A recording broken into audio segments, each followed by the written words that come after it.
Assalamualaikum warahmatullahi wabarakatuh. Salam sejahtera untuk kita semua. Yang terhormat Bapak Dwi Endrasto sebagai dosen penguji saya, yang saya hormati Bapak Prof. Abdul Saman MSI Kon selaku dosen pembimbing saya. Pertama-tama, saya ucapkan terima kasih kepada Bapak Ibu dosen penguji dan dosen pembimbing saya, serta teman-teman semua yang telah berkenan hadir pada seminar proposal saya hari ini, yaitu pada tanggal 26 Mei 2025. Pada kesempatan ini, saya Fatimah Az-Zahra dengan NIM 220404502041 akan mempresentasikan proposal penelitian saya yang berjudul Pengaruh Layanan Konseling Kelompok dengan Teknik Modeling untuk Meningkatkan Motivasi Belajar Siswa Kelas 10K Mandua Makassar. Adapun latar belakang penelitian saya yaitu pendidikan merupakan suatu proses yang bertujuan untuk mengembangkan potensi peserta didik secara menyeluruh, baik dari segi kognitif, afektif, maupun psikomotorik. Dalam proses pembelajaran, keberhasilan siswa dalam mencapai prestasi akademik sangat dipengaruhi oleh berbagai faktor, salah satunya adalah motivasi belajar. Menurut Santrok dalam Kusumawati 2024, motivasi adalah proses yang memberikan semangat, arah, dan ketekunan dalam perilaku. Artinya motivasi berperan sebagai kekuatan internal yang tidak hanya membangkitkan energi untuk bertindak, tetapi juga memberikan fokus dan ketahanan agar seseorang tetap konsisten dalam mencapai tujuan tertentu. Namun ternyata fakta yang ditemukan di lapangan menunjukkan bahwa tidak semua siswa memiliki tingkat motivasi belajar yang tinggi. Banyak siswa yang merasa jenuh, kurang percaya diri, dan tidak memiliki semangat dalam belajar.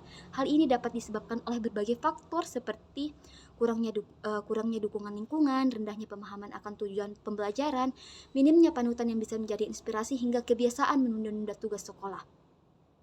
Berdasarkan latar belakang yang sudah saya jelaskan tadi, maka dapat dirumuskan rumusan masalah pada penelitian saya ini, yaitu yang pertama, bagaimana tingkat motivasi belajar siswa yang dimiliki oleh siswa kelas 10 Kaman 2 Makassar sebelum memperoleh layanan konseling kelompok dengan teknik modeling. Yang kedua, bagaimana pengaruh teknik modeling dalam layanan konseling kelompok terhadap peningkatan motivasi belajar siswa kelas 10 Kaman 2 Makassar.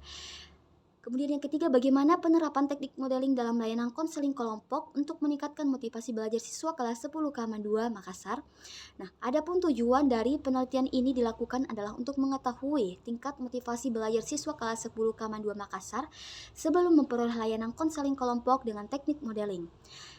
Yang kedua, untuk mengetahui pengaruh teknik modeling dalam layanan konseling kelompok terhadap peningkatan motivasi belajar siswa kelas 10 Kaman 2 Makassar. Yang ketiga, untuk mendeskripsikan penerapan teknik modeling dalam layanan konseling kelompok dalam rangka meningkatkan motivasi belajar siswa kelas 10 Kaman 2 Makassar. Nah, adapun manfaat dari penelitian ini yaitu secara teoritis dan secara praktis.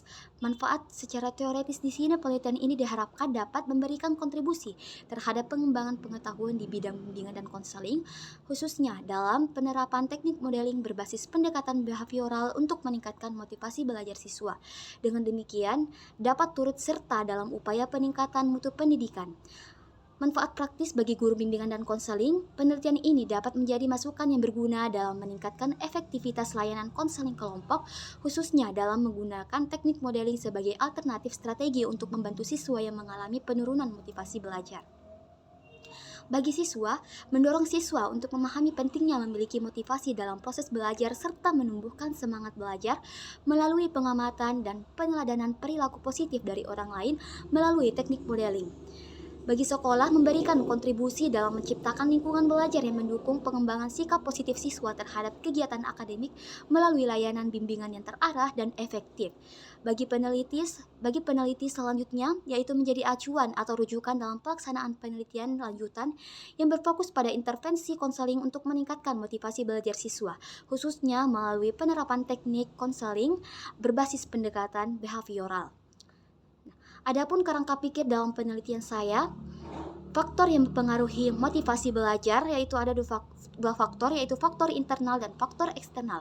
Faktor internal meliputi kondisi fisik, kondisi psikologis. Faktor eksternal meliputi metode pengajaran guru, serta lingkungan belajar dan sarana prasarana. Tahapan konseling kelompok dengan teknik modeling, yang pertama dilakukan identifikasi masalah dan tujuan konseling. Yang kedua, pemilihan modal yang sesuai. Yang ketiga, observasi dan pemberian perhatian atau attention.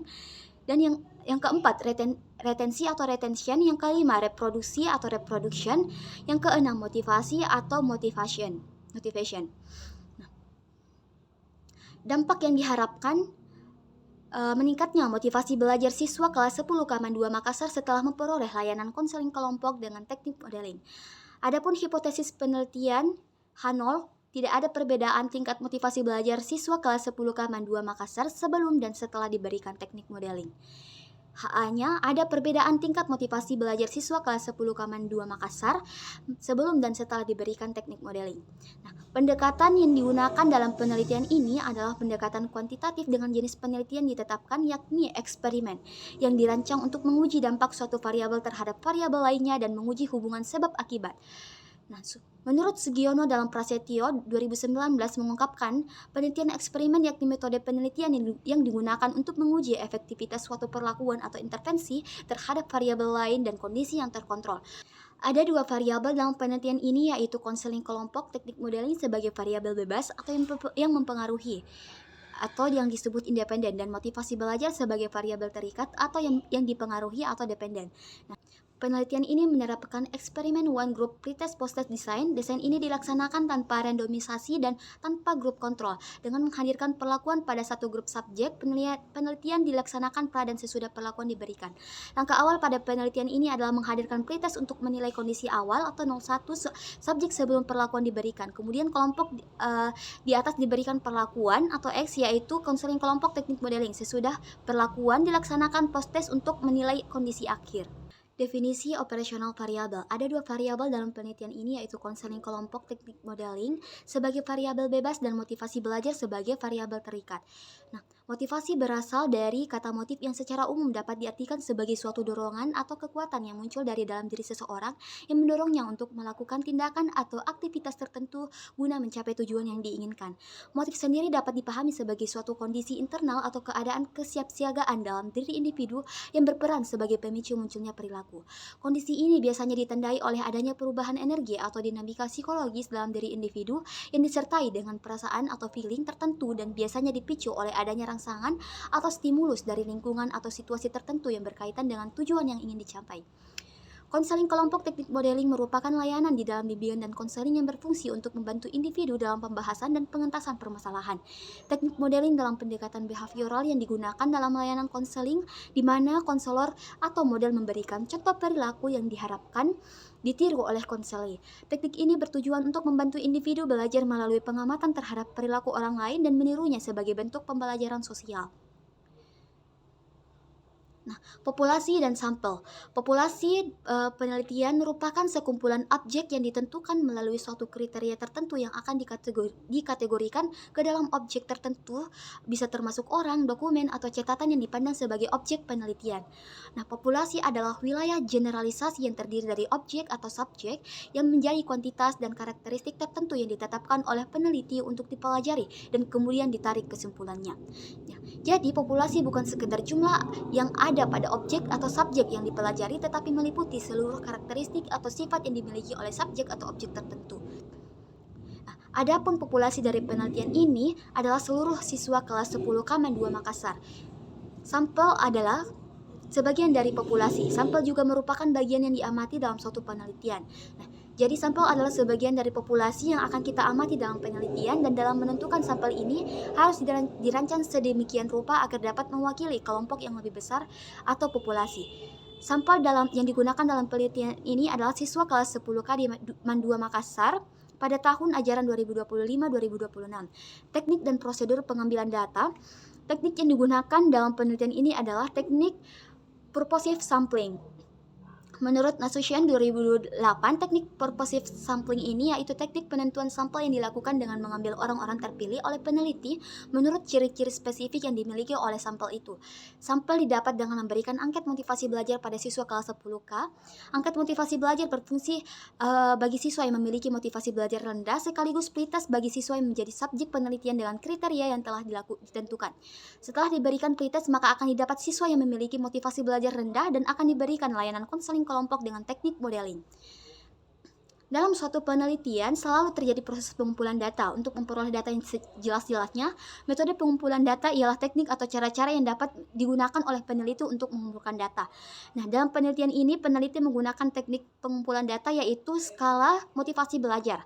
Skala motivasi belajar merupakan digunakan untuk mengungkapkan data-data tentang masalah siswa yang menyangkut motivasi belajar. Adapun kategori kejawaban dalam skala motivasi belajar dengan menggunakan Summated Rating Scale model Likert.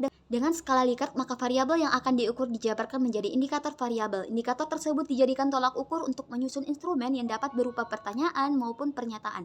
Skala motivasi belajar digunakan untuk memperoleh data mengenai motivasi belajar siswa melalui pretest dan posttest. Dengan menggunakan skala motivasi belajar, dapat diketahui siswa yang motivasi belajarnya rendah dan tinggi penulisan item skala ini dibedakan menjadi dua kelompok, yaitu item yang mendukung pernyataan atau favorable dan item yang tidak mendukung pernyataan atau unfavorable, serta terdiri dari 4 alternatif jawaban, yaitu sangat sesuai, tidak sesuai, dan sangat tidak sesuai.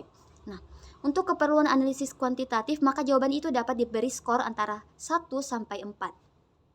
Nah, teknik analisis data yang digunakan dalam penelitian ini adalah statistik non-parametrik menggunakan uji Wilcoxon, menggunakan SPSS 16.0 untuk melihat perbedaan motivasi belajar siswa sebelum dan setelah diberikan layanan konseling kelompok teknik modeling. Kriteria yang digunakan untuk mengukur hipotesis batas minimum peluang kesalahan dalam uji hipotesis statistik yang digunakan adalah sebesar 5% atau tingkat kepercayaan 95%. Dengan demikian, kriteria pengujian hipotesis statistiknya adalah menolak H0 jika nilai P atau signifikansi hitung kurang dari 0,05. Terima kasih banyak saya ucapkan kepada dosen penguji dan pembimbing atas perhatiannya. Mohon maaf apabila ada kesalahan dalam presentasi saya. Saya tutup presentasi saya hari ini. Wassalamualaikum warahmatullahi wabarakatuh.